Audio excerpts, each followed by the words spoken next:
పెరిగినటువంటి విద్యుత్ ఛార్జీలకు నిరసనగా వైఎస్ఆర్ కాంగ్రెస్ పార్టీ తిరుపతిలో విద్యుత్ దోపిడీకి గుణపాఠం చెబుదాం అనేటటువంటి వీధి నాటకాన్ని ప్రదర్శిస్తోంది.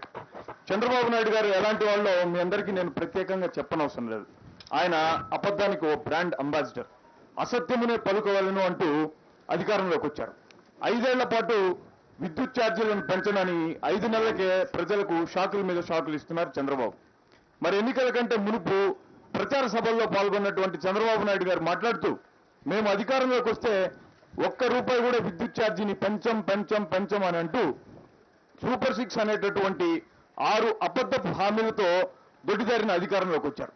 మరి అధికారంలోకి వచ్చిన తర్వాత ఈ విద్యుత్ ఛార్జీల పెంపు పైన ముఖ్యమంత్రి చంద్రబాబు నాయుడు గారు, ఉప ముఖ్యమంత్రి పవన్ కళ్యాణ్ గారు, మరో మంత్రి నారా లోకేష్ గారుల మధ్యన జరిగేటటువంటి ఆసక్తికర సంభాషణను ఒక్కసారి చూద్దాం. చేశారు కదా, అది అప్పుడు మరి ఇప్పుడు జనం ఎత్తిన కరెంట్ ఛార్జీలు పెంచి ఆ విధంగా మనం కదా. కానీ బాబు గారు, మనం పవర్ లోకి వచ్చిన తర్వాత పవర్ బిల్లులు పెంచము అని చెప్పినట్టు గుర్తు. చూడు పవన్ కళ్యాణ్, నీకు అధికారం కొత్త, నువ్వు ఇంకా అలవాటు పడాలి. గెలవక ముందు నీ జనంపై మమకారం చూపించాలి. గెలిచిన తర్వాత వీళ్ళ చేత పొరుగుకారం కురిపించాలి. అదే నా పాలసీ. చెప్పిన అబద్ధం చెప్పకుండా చెప్పి అధికారంలోకి రావాలి. వచ్చిన తర్వాత మనం ఏం చెప్పాలన్నది మనం మర్చిపోవాలి. మీకు విషయం తెలుసో లేదో, నిజం నా నిజం కాదు. ఒకవేళ నేను నిజం చెప్తే నా తల 3 ముక్కలవుతుందనే శాప ఉంది తెలుసా నీకు? నిజమేనేమో బాబు గారు, మరి అందుకేనేమో నేను మీకు శిష్యుడిగా వచ్చాను. వస్తూ వచ్చావు కానీ గురువుకు మాత్రం పొందనాలని పెట్టద్దు. ఎంత మాట బాబు గారు, చిన్నప్పుడు నేను నా గురువుల్ని. ఏం మాట్లాడి నేను చావు నీకు లాక్కెళ్తావు. సెల్ఫ్ డబ్బా తగ్గించి సెల్ఫ్ నేర్చుకో. అది సరే కానీ బాబు గారు, కరెంటు ఛార్జీలు పెంచితే ఈ జనమంతా ఊరికే ఉంటారా? ఊరికొక ఏం చేస్తారు? 3 సార్లు ముఖ్యమంత్రి చేసి ఈ రాష్ట్రాన్ని అప్పుల పాలు చేసిన సంపద సృష్టిస్తానని చెప్పి వీళ్ళంతా ఓట్లేశారు. వీళ్ళకి మించిన అమాయకులు ఎవరైనా ఉంటారా? 100 అబద్ధాలాడి పెళ్లి చేస్తారా లేదో నాకు తెలియదు కానీ ఏ అబద్ధాలాడైనా సరే అధికారంలోకి రావాలని నేను నమ్ముతాను. తమరు నిజ స్వరూపాన్ని చెప్పారు బాబు గారు. చూశారుగా చంద్రబాబు అంటే ఏంటో. అన్నమాట మీద అస్సలు నిలబడరు. కుర్చీ ఎక్కినాక మడత పెట్టి మరీ జనాన్ని తంతారు. పాపం ఈ విద్యుత్ ఛార్జీల పెంపు కారణంగా సామాన్య ప్రజలు ఎలాంటి ఇబ్బందులు పడుతున్నారో ఒక్కసారి చూద్దాం. ఇక్కడ మనతో పాటుగా ఒక సాధారణ గృహిణి ఉన్నారు. నెల మొత్తానికి తనకు వచ్చే చాలీచాలని సంపాదనతో తన కుటుంబం ఈ విద్యుత్ ఛార్జీల పోటు కారణంగా ఎలాంటి ఇబ్బందులకు కష్టాలకు లోనవుతుందో ఆవిడ మాటల్లోనే. తల్లికి వందనం అంటే మంచిగాని తెలుసుకున్నాం. ఇంట్లో బిడ్డకి 15,000 అంటే అరచేతిలో స్వర్గమని అర్థమయ్యింది. జగనన్నే ఉంటే ఈ జూన్కే డబ్బులు పడేవి. పథకాల పేరుతో చెవులో పూలు పెట్టాడు ఈ చంద్రన్న. ఇది చాలదని కరెంటు ఛార్జీలు పెంచి వైర్లలో షాకులు ఇస్తున్నాడు. అప్పులు చేసి మరీ కరెంటు ఛార్జీలు కడుతున్నాం. అనుభవంతో చెప్తున్నా, చంద్రన్న వచ్చాడు అంటే జనానికి షాక్ ట్రీట్మెంట్ తప్పదు. సంపద సృష్టిస్తాను, ఆర్థిక వృద్ధిని చేసి చూపెడతాను అని ప్రగల్భాలు పలికేటటువంటి చంద్రబాబు నాయుడు గారి హయాంలో ఒక సగటు వ్యాపారస్తుడు ఈ విద్యుత్ ఛార్జీల పెంపు కారణంగా ఎలాంటి వ్యతలకు లోనవుతున్నాడో, అతని కష్టాలు కన్నీళ్లు ఎలా ఉన్నాయో అతని అంతరంగంలోకి ఒక్కసారి తొంగి చూద్దాం. రైతు దేశానికి వెన్నుముక అని అంటారు. మరి అలాంటి రైతు నడ్డి విరిచి మూల కూర్చోబెట్టినటువంటి చంద్రబాబు నాయుడు గారి ప్రభుత్వపు విద్యుత్ ఛార్జీల భారం రైతుని ఎంత కష్టాలకు, కడగండ్లకు, కన్నీటికి పాలు చేస్తోందో, రైతు ఎంతటి ఇబ్బందులు పడుతున్నాడో, రైతు మనోగతం ఎలా ఉందో ఒక్కసారి చూద్దాం. చంద్రబాబు గారు పెట్టుబడి సాయం చేస్తానని చెప్పి ఎత్తుబడి చేస్తున్నాడు. అదేవిధంగా స్మార్ట్ మీటర్ల పేరుతో మమ్మల్ని చావబోతున్నాడు.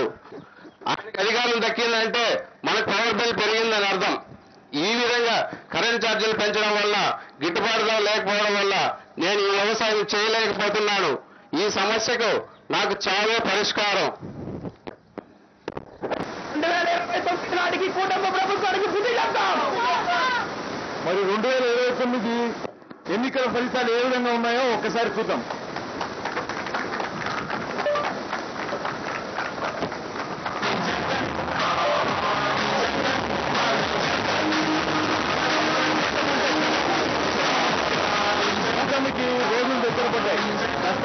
అవకాశాలు ఎక్కువ రోజుల పాటు ఉండవు. వచ్చేది మనమే, గెలిచేది జనమే. జై జగన్, జై జగన్.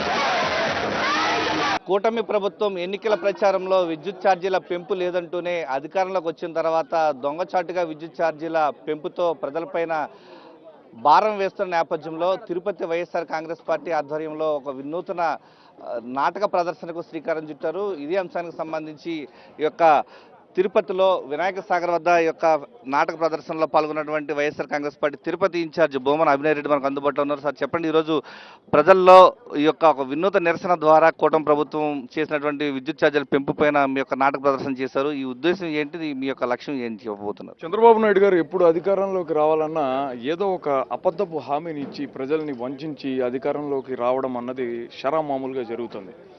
ఆయన ఆడిన అబద్ధాలు, మోసాలు వీటన్నిటినీ ప్రజలకు తెలియజేయాలన్న ఉద్దేశంతో ఈ వీధి నాటకాన్ని ప్రదర్శించడం జరిగింది. ఎన్నికల సమయంలో చంద్రబాబు గారు మేము కూటమి అధికారంలోకి వస్తే ₹1 కూడా విద్యుత్ ఛార్జీని పెంచమని చెప్పారు.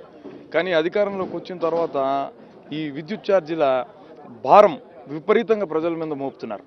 స్మార్ట్ మీటర్లని తగలబెట్టండి అని నారా లోకేష్ గారు ఒకసారి నెల్లూరులో పిలిపించారు ఆయన యాత్రల సందర్భంగా. వాటిని ప్రభుత్వంలోకి వచ్చిన తర్వాత మర్చిపోయారు పూర్తిగా. అదేదో తప్పంతా కూడా వైఎస్ఆర్ కాంగ్రెస్ పార్టీనే చేసిందని గతంలో వైఎస్ఆర్ కాంగ్రెస్ పార్టీ మీద నెట్టే ప్రయత్నం చేశారు. కానీ ఇప్పుడు తెలుగుదేశం ప్రభుత్వం చేస్తున్నది ఏంటి, వాళ్ళు మోపుతున్న భారాల కారణంగా ప్రజల్లో విపరీతమైనటువంటి వ్యతిరేకత వస్తుంది. ఒకప్పుడు 400, 500 వచ్చేటటువంటి కరెంటు బిల్లు కాస్త ఇప్పుడు ₹1000 వస్తుంది. ఇంకా ఈ స్మార్ట్ మీటర్ల కారణంగా కొంతమంది మనం తిరుపతి చుట్టుపక్కల ఉన్నటువంటి గ్రామాల్లో వ్యాపారస్తులకు ఒక 5,000, 10,000 వచ్చేటటువంటి కరెంటు బిల్లు 35,000, 40,000 వచ్చినటువంటి ఉదంతాలను కూడా మనం చూస్తున్నాం. ఈ కరెక్షన్స్ సరిగ్గా లేకుండా గందరగోళంతో, దీంతో పాటుగా ఆ ఫ్యూయల్ అండ్ కాస్టులన్నీ కూడా చార్జెస్ అన్నీ కూడా వేయడం, మోపడము, వీటి మూలంగా ప్రజలకు అసలు ఎందుకు ఈ కరెంటు బిల్లులు పెరుగుతున్నాయో కూడా అర్థం కానటువంటి పరిస్థితికి దారితీస్తుంది ఇదంతా కూడా.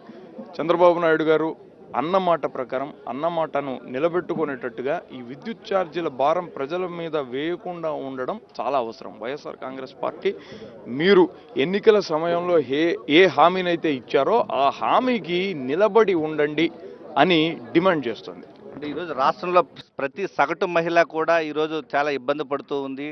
విద్యుత్ ఛార్జీల పెంపు భారంతో కుటుంబం పైన భారం పడుతుంది, చాలా ఇబ్బందులు పడుతూ ఉన్నారు. ఒక మహిళగా ఈరోజు రాష్ట్రంలో మహిళలు ఎదుర్కొన్న సమస్యలు విద్యుత్ ఛార్జీల పెంపు కారణంగా ఎలాంటి ఇబ్బందులు ఉన్నాయమ్మా?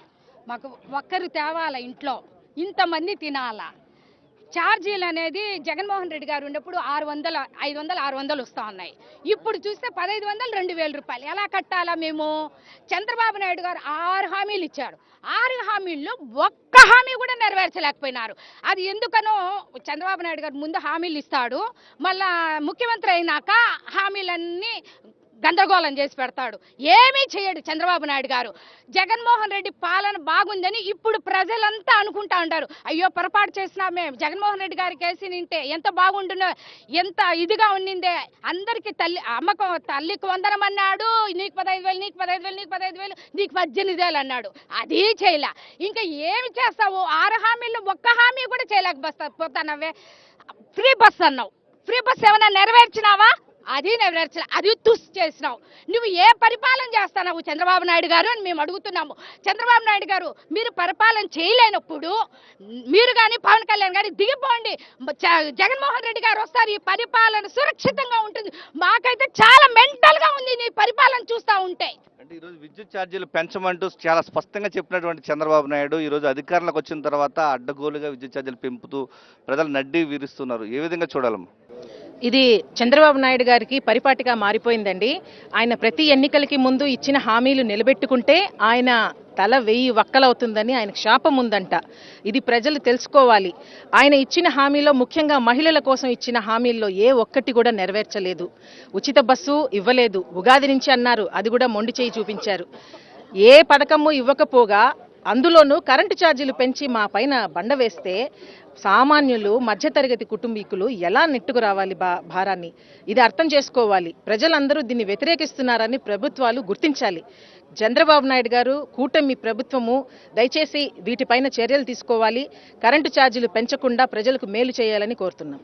విద్యుత్ ఛార్జీల పెంపు భారంతో ప్రజలంతా సామాన్య ప్రజలు తీవ్ర ఇబ్బందులు పడుతూ ఉన్నారు. ఈ రోజు రాష్ట్ర వ్యాప్తంగా కూడా పెద్ద ఎత్తున నిరసన వ్యక్తం అవుతూ ఉంది. ఈ రోజు ఏ విధంగా చూడాలంటారు విద్యుత్ ఛార్జీలు పెంచమంటూ ప్రజల జేబుకు చిల్లి పెట్టడాన్ని? కేవలం ఒక విద్యుత్ ఛార్జీలే కాదు, ప్రతి ఒక్కటి కూడా బూటకప్పు హామీలతో ఈరోజు అధికారాన్ని కైవసం చేసుకున్నటువంటి చంద్రబాబు నాయుడు గారు ప్రజల్ని ఏ రకంగా వంచారు, ప్రజల్ని ఏ రకంగా మోసం చేసి అధికారాన్ని చేజెక్కించుకున్నారనేటువంటి విధానంతో ఈరోజు తిరుపతి నియోజకవర్గ సమన్వయకర్త భూమన అభినయ్ రెడ్డి గారి నేతృత్వంలో గతంలో మనం చూసాం అనేక మంది అభ్యుదయ రచయితలు కానీ విప్లవ రచయితలు కానీ ప్రజా చైతన్యం కోసం వీధి నాటకాలని ఎంచుకొని ప్రజల్ని చైతన్యపరిచేవారు.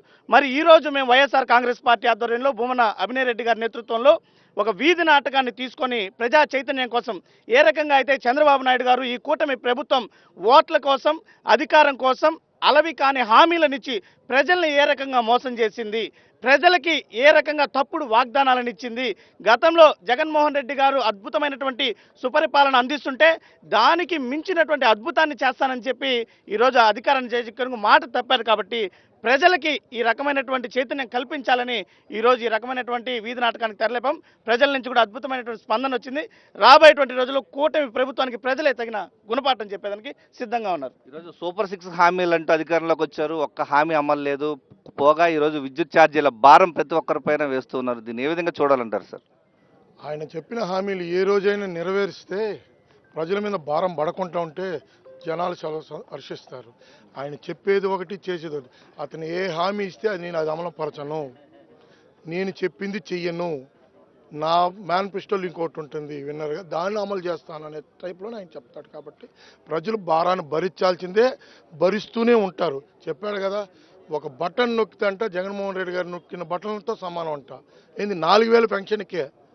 ఇంకా ఆ వ్యక్తి ఆ విధంగా విద్యుత్ లేకుండా మాట్లాడుతూ ఉంటే ఆ స్థాయిలో 75 ఏళ్ళ వయసులో పెట్టుకొని 4వసారి ముఖ్యమంత్రి అయిన వ్యక్తి, ప్రజల్ని నమ్మించి నట్టేంట్లు ముంచిన వ్యక్తి ఇంకా ప్రజల్ని సేదరించుకోకుండా ఏం చేస్తారు? టైం కాకుండా వెయిట్ చేస్తున్నారు. ఎప్పుడు అవకాశం వస్తుందో రాత్రి 1 గంట 2 గంటల బ్యాలెట్ సినిగేడిగా ఈపి సిలిగేడికి బద్దలైతే కొడతారు చంద్రబాబు నాయుడు. పవన్ కళ్యాణ్ ఆయన సనాతన ధర్మం ఆయన అడ్రస్ చేయలేడు. ఆయన కష్టాల్లో ఉంటే ఇప్పుడు నారదల్లాగా తందాన వస్తాడు, వెళ్తాడు, కాషాయ దృష్టిలో దేశం అంతా తిరిగేసి సనాతన ధర్మం అంటాడు. కాబట్టి విద్యుత్ ఛార్జీల గురించి కావచ్చు, తల్లికి వందనం కావచ్చు, ఇంకోటి ఫ్రీ ఉచిత పథకాలు కావచ్చు, సిలిండర్లు కావచ్చు, బస్సు కావచ్చు, మన తిరుపతిలో జరిపించాము. ఇవన్నీ కార్యక్రమాలు చూసైనా అతను ఉగాదికి ఇంకోటి పోయిన ఉగాదికి అన్నాడు 10,000 ఇస్తాను వాలంటీర్లకి అన్నాడు. ఈ ఉగాదికి అసలు ఊసేయలేదు. కానీ ఉగాదికి 2,60,000 మందిని ఉగాది కానుక గొంతు కోసేసినాడు. సచివాలయం వాళ్ళు ఉన్నారు, సీల్చి చెండాడుతున్నారు. 2,000 జనాభాకి 2,500 జనాభాగా పెడతా ఉన్న వ్యక్తి ఈరోజు 3,000 4,000కి సచివాలయం అనేసి మొత్తం విచ్ఛిన్నం చేసి సచివాలయం ఎంప్లాయీస్ని వాడుకుంటున్నాడు. ఇటు వాలంటీర్లను తీసేసినాడు.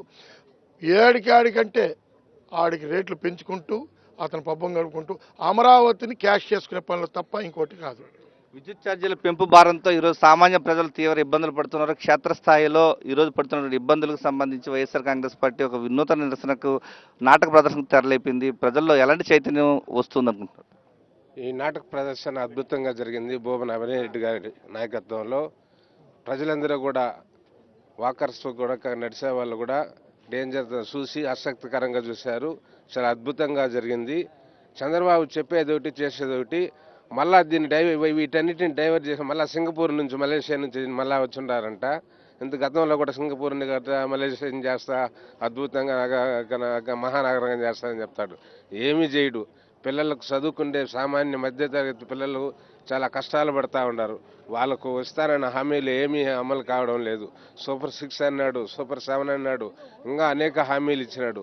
ఒక్కడ కూడా చేయలేదు. డబ్బులు లేదు. సంపద సృష్టించినప్పుడు మీకు హామీలు అమలు చేస్తా, నిదానంగా చేస్తాను. ఎప్పుడేం కొంపలు మునిగిపోతున్నాయా?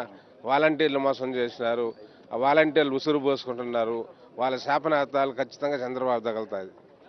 విద్యుత్ ఛార్జీల పెంపు భారంతో సామాన్య ప్రజలపైన తీవ్ర భారం వేస్తున్నటువంటి యొక్క కూటమి ప్రభుత్వ తీరుపైన తిరుపతి వైఎస్ఆర్ కాంగ్రెస్ పార్టీ ఆధ్వర్యంలో వైఎస్ఆర్ కాంగ్రెస్ పార్టీ ఇన్ఛార్జిగా ఉన్నటువంటి భూమన అభినీత్ రెడ్డి నేతృత్వంలో యొక్క క్షేత్రస్థాయిలో ఒక ప్రత్యేక నాటక ప్రదర్శన ద్వారా ప్రజల్లో ప్రజా చైతన్యం తీసుకొస్తూ ఉన్నారు. దీని ద్వారా విద్యుత్ ఛార్జీల పెంపుతో ప్రజలపైన ఎలాంటి భారం వేస్తున్నారు అనేది ప్రతి సామాన్యుడు కూడా ఆలోచింపచేసే రీతిలో ప్రజలను ఆకట్టుకుంటూ ఉన్నారు.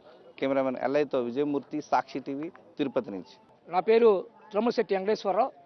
ఈ చంద్రబాబు నాయుడు గారి ఎలక్షన్ హామీల్లో నేను సంపద సృష్టిస్తాను, కరెంటు బిల్లు తగ్గిస్తానని చెప్తే నమ్మి మోసపోయి ఓట్లేశాను.